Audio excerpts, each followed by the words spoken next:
So, yan mga kapatid. Ang tawag nila sa akin ay matandang dragon. Pero kung may background kayo, ulitin ko sa psychology, ang matandang dragon, mga kapatid, ay nangangahulugan na may karanasan ka pero itinuturing ka nilang peligro. Dahil sa ibang mga kultura, ang dragon ay sumisimbolo ng lakas. Sumisimbolo din ng panganib. Pero, ang tawag nila, eto'y tinatawag sa argumento mga kapatid na ad hominem. Bakit ad hominem? At bakit gumagamit sila ng ad hominem? Dahil mahirap sagutin ang argumento, kaya gusto nilang ilihis ang mga nakikinig sa pamamagitan ng personal attack. Ang punto por punto daw ay pundo por pundo. Bakit? Pondo por pondo sapagkat hindi po kayo makakapag-comment at makakapag-subscribe nang hindi po kayo nagbabayad. Yan mga kapatid ha. Pundo por bundo daw. Bakit pundo por bundo? Pundo por bundo dahil hindi ka pwedeng mag-comment at hindi ka pwedeng mag-subscribe kung hindi ka magbayad. Ito'y kumakatawan sa iglesia ni Felix Manalo. Napahayag. Ngayon, ang tanong, totoo ba mga kapatid na sa kay Father Darwin punto por punto at dito mismo sa ating channel, di ka pwedeng mag-comment at di ka pwedeng mag-subscribe kung di ka magbayad. Totoo ba ang sinabi nitong kaanib sa iglesia ni Manalo? Ulitin natin. Tinawag na pondo por pondo sapagkat hindi po kayo makakapag-comment at makakapag-subscribe nang hindi po kayo nagbabayad. Ang tanong dito, sinubukan kaya niyang mag-comment?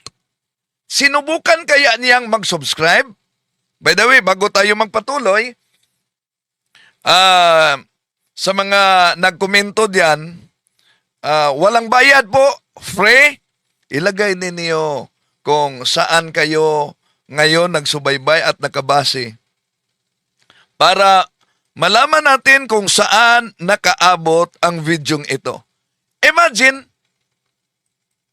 handa silang magpakalat ng kasinungalingan, mga mahal na kapatid, para ilihis ang mahirap sagutin na isyu.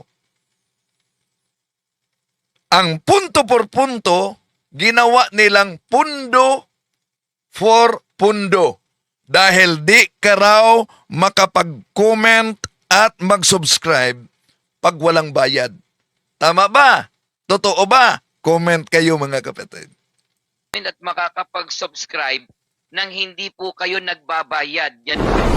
Ang tanong dito, sinubukan mo ba na mag-comment? Sinubukan mo bang mag-subscribe? But, sabi mong, hindi ka maka-comment. Ay, may mga nag-comment na, free daw. Wala daw silang bayad. Singapore, Europe. Ang daming mga nag-comment ngayon. Poblasyon, Talisay, City, Cebu. So, daming mga nag-comment ngayon. May bayad ba sila? Mga nag-subscribe. Imagine, paano makakuha ka ng maraming followers kung ang pag-subscribe ay kailangang magbayad ka. So, ibig sabihin, ang pwedeng mag-subscribe, yun lang may pera. Yun ang gusto nilang ipalitaw.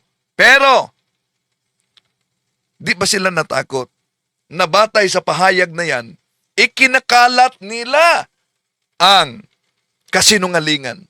At alam natin kung sino ang ama ng kasinungalingan. Juan 8:44, walang iba ang Diablo. Pakinggan natin muli si Miss Jafina ng ANC. Isang debater daw kuno ng sinasabing mga kaibigan po natin sa Catholic, pero sa tingin ko po ay hindi siya dapat paniwalaan, okay? Sorry to Oh, so sabi ni Jafena, debater, ako ang tinutukoy niya, at dapat hindi daw umano paniwalaan. Sino ngayon ang paniwalaan? Yung mga nagsusuwaga na pahayag tulad ni Shubaldi at mismong si Miss Japena na pawang mga iglesia ni Cristo. Bakit? Sandali muna. Pakinggan ninyo mamaya. say, hindi siya kapani-paniwala dahil mahilig siyang gumamit ng mga pananalita na wala sa katotohanan. Oh, so hindi daw kapani-paniwala dahil mahilig akong gumagamit ng salita na wala sa katotohanan. Pero di naman niya sinabi anong salita na ginagamit ko na wala sa katotohanan. Ano? Oh, so yun ay presumption lamang, no?